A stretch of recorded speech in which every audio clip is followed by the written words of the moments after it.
Bravo. Hə. Məndən əliniz, mənim qadın xeylanına xoşum gəlir. Hə, elə sən də məndən əliniz. Mənim də kişilərdən xoşum gəlməz.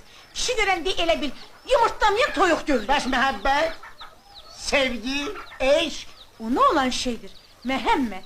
başa düşmədin? Yox, düşmədi. Bu saat səni başa salım.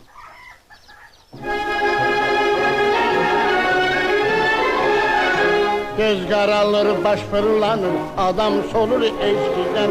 Gör dünyada neler olur eşkiden. Mən də sərbəst bir adamam, yoldaşam qadınlara.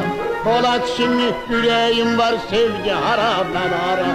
Adın nedir? Züleyxa. Aşk olmaz sen ki. Yox ha. Heç bilirsən eşq nədir kişilərin kələyi.